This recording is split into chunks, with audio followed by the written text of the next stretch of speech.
What's up? It's November 6th in Minnesota, and this is the scene. Almost 70 degrees out today. And today I ran the Rockies Run 6K at the U of M golf course, the Ballstead Golf Course. The same course that the women's cross-country team runs at all their home meets. The Roy Griak, they ran the Big Ten Championships there last weekend, and this course was the same course. And my goal, I had two goals. My number one, I just wanted to either achieve either or.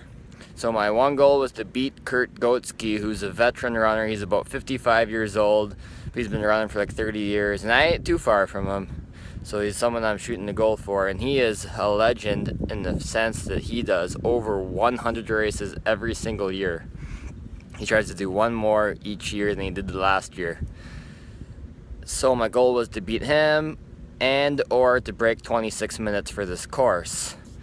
So I started out, he's a very stamina-based guy. The shorter the distance, the better chance of me beating him. A mile, I'd probably beat him, not for sure. A marathon, I wouldn't even try. So I started out following him because I did a race here 2 weeks ago, and I started out ahead of him at first, but I was going too quick and he caught me and then I burned out. So I figured if I just go with him, a nice steady pace, just try to keep with him. So my goal was 420 kilometers, and I went through the first K at 407, and I stayed right behind him for about the first maybe 2.5 Ks, but I just couldn't keep up. We were shooting for 420 Ks, it was 407, then the next K was 413, and then I just couldn't keep up. If I started a few seconds slower, would that have made a difference? I'd like to know. But I did my best. I just couldn't. I burned out, and today it was my lungs that burned out. My legs felt pretty good. My stomach usually is the problem. It usually cramps up, and I felt a little bit nauseous around 4.5 K. I almost blew chunks all over the ground, and I had to slow down actually a little bit, which I didn't like. And it was hot. For November 6th, it shouldn't be this hot. It was probably low 60s during the race, and I was just drenched. I would have loved it to be 50 degrees, 45, anything.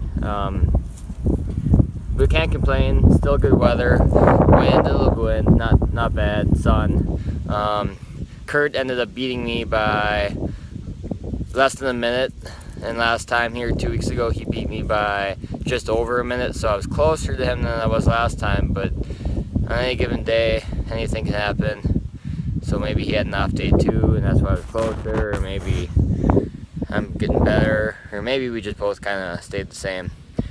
But another interesting thing that happened today, though, is this race, there was at least that I know of 4 South High alumni here. I quickly saw Coach Alvarez and the Kendall twins, which was awesome, and they're running, and maybe I'll run with them sometime. And then Paul Swim, I saw he's been running, and I'll give that guy props. I can't remember how exactly what his times and stuff were in high school, but I don't remember him being that good, and now he's been training hard since, and he is fast. Like, not pro fast obviously, but I mean, he is very fast, like the kind of guy that would go well, he ran for the U of M club team, so basically he's D3 college level, at least. Probably one of the better D3 college runners if he ran D3. So yeah, I came here to the track afterwards, and I was going to do like 6 800s, but I ended up only doing 4 because I just couldn't do it. But it was slow and fast, so one lap slow, I'm talking like 3-minute 400, and then the next one I tried to break 88, ended up being like 91, 93 average, and it's just burned out. But the next one is the Snowflake Shuffle, December 3rd. It's a 5K, not a 6K, and Kurt should be there again, so my goal was always to break 20. I said 19 in the video a while ago, but that was just blowing smoke out my ass. 19, 40, anything would be just great. Under 20 though, for sure I want to break that. And his goal now, he's ran like a 16 something before back in his prime, but his goal now is just to break 20. So we're on for the same goal. he's probably a favorite over me, but it'd be close. Hopefully I can get some things fine-tuned here and work on my lungs a little bit. And my time today was, I don't have an official time yet, but it was around 27:10, so it was just over a minute slower than I'd hoped. But it's a tough course. Everyone says the Roy Griat course is the toughest cross-country course in the state.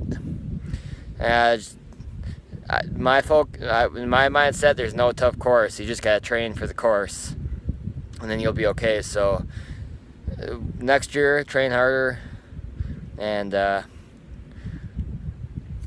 train more specifically for the course, and we'll see what happens.